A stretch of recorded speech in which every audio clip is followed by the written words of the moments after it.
Then Aristotle classification system had limitations and many organisms were not fitting into his classification.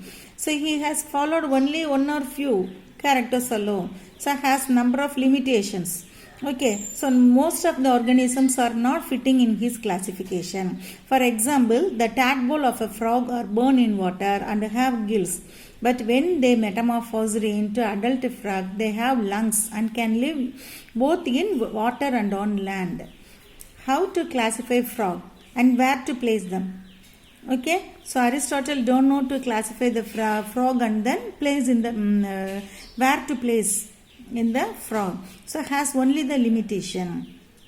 Tadpole, so frog, it is live both land and then in a water. It is a amphibian, but he didn't classify. He didn't see that character. Okay, so they can release the egg in water. So then the sperm also they can release in water. External fertilization. Then the egg, they can fertilize the egg, develop into the tadpole. So tadpole live only in the water. Okay, so tadpole have a gills for respiration. After number of process, metamorphosis process. Metamorphosis changes in its size and shape. Okay, during the stages. For example, in lower classes, have you studied? No, egg it is catch out into the tadpole into the pupa into the adult. Like that, number of stages. At last, the egg it is look like a for what? Parents. In an adult one. So that process is known as the metamorphosis process.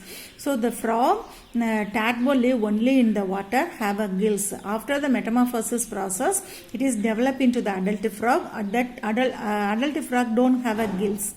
Okay, gills are destroyed. Then lungs has developed. Then they can have an ability to live in water and on land. But Aristotle, it is not classified into the particular places. So Aristotle has classified the organisms based on locomotion. Okay, based on the locomotion, bats, bat and some of the flying insects are put together in only one group. Few insects also. He has seen only the flying ability. Okay, flying features. And the ability மட்டும் வச்சிட்டு என்ன செஞ்சிட்டாரு? ஒரு சில insects சரி, bat. Now we are studying bat is a mammal, flying mammal. But on the bat, எல்லா birds எல்லாத்தையும் என்ன செஞ்சுட்டாரு? ஒரே குரூப்பில் போட்டாரு. How he has put together in a single group to observing only single characteristic features, the flying ability. Okay, before we have said the flying ability, certain birds they cannot fly. For example, oysters, emu and penguin are birds. Now we know that birds, okay, but he didn't identify that time. He didn't include that is a birds. Okay, so because the oysters, emu and penguin cannot fly, so he didn't classify as a bird. So like that, many limitations are present in Aristotle classification. So Aristotle classification not accepted. Can you understand all of you? So Aristotle would not have classified them as birds. In spite of these limitations, Aristotle classification system was followed for more than 2000 years up to 1700. So Aristotle classification it is followed only up to 7000. Then after Aristotle, his student Theoptrus in the year 372 to 287 BC continued his research on the classification of plants. So Aristotle classification follow பண்ணி அவரோட student தியோப்ட்ரஸ்ன்னு சொல்கிறவர் என்ன செஞ்சார்? அதை கிளாசிஃபிகேஷனை பார்க்குறாரு. But classification of plants and he was known as the father of botany. இவர் எதை follow பண்ண ஆரம்பிச்சிட்டாரு? பிளான்ட்ஸை மட்டும் ஃபாலோ பண்ண ஆரம்பிச்சிட்டார். So he was the father. Who? Theophrastus is the father of botany. Then in between number of gap it is present. Scientists they didn't research the classification, so there was a huge gap till 16th century. Then the English naturalist John Drake, after the Theoptrus, then the English naturalist na nature பத்தி follow பண்றவங்க. Okay, so that naturalist John Drake 1627 to 1705 wrote several important works through his life. அவரோட லைஃப்பை வச்சு நிறையா study பண்ணி நிறையா books எழுத ஆரம்பித்தார்.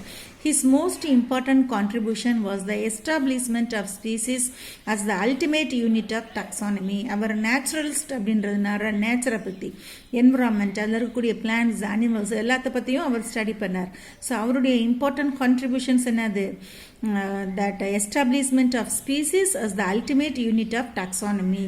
A species வந்து இடத்துல எவ்வளோ டிஃப்ரெண்ட் டைப்ஸ் ஆஃப் ஸ்பீசிஸ் இருக்குது அப்படின்னு சொல்லி அந்த கிளாசிஃபிகேஷனை பேஸ் பண்ணி அந்த டாக்ஸானமியை பேஸ் பண்ணி இவருடைய இம்பார்ட்டன்ட் கான்ட்ரிபியூஷன்ஸ் இருந்துச்சு.